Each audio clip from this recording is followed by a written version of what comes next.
ওম নমো ভগবতে বাসুদেবায়। ওম নমো ভগবতে বাসুদেবায়। ওম নমো ভগবতে বাসুদেবায়। অমল পুরাণ শ্রীমদ্ ভাগবতম তৃতীয় স্কন্ধ পঞ্চদশ অধ্যায় ভগবত ধামের বর্ণনা শ্লোক নম্বর 19। মন্দার কুন্দ কুরব উৎপল চম্পক অর্ণ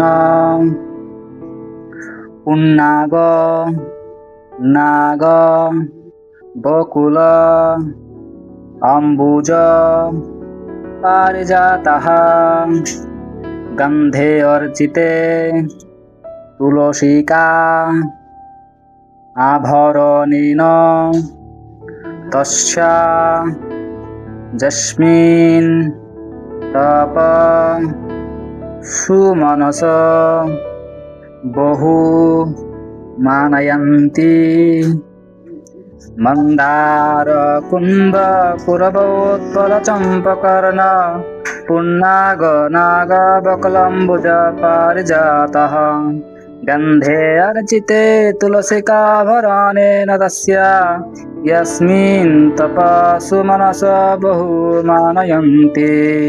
খুব সুন্দর শ্লোক। অনুবাদ সবাই আমার সাথে বলবেন।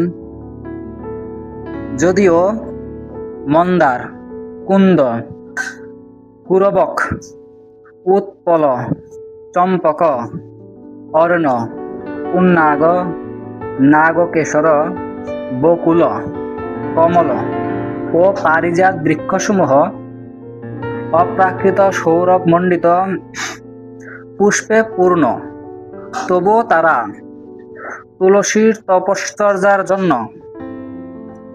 তাকে বহু সম্মান করে, কেননা ভগবান তুলসীকে বিশেষ মর্যাদা প্রদর্শন করেছেন এবং তিনি স্বয়ং তুলসী পত্রের মালা কণ্ঠে ধারণ করেন।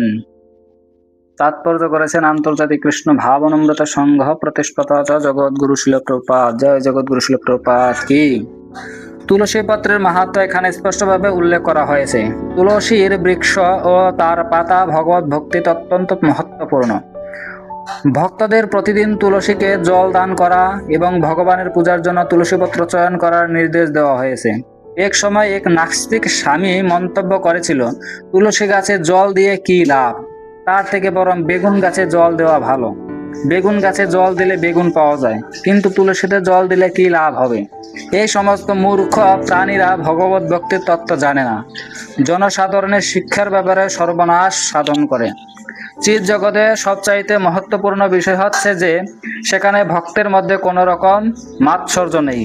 তা ফুলেদের ক্ষেত্রেও সত্য। যারা সকলেই তুলসীর মহিমা সম্বন্ধে অবগত।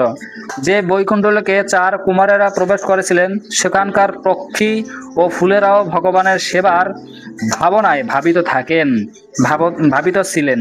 এখানেই শিল প্রভুপাদের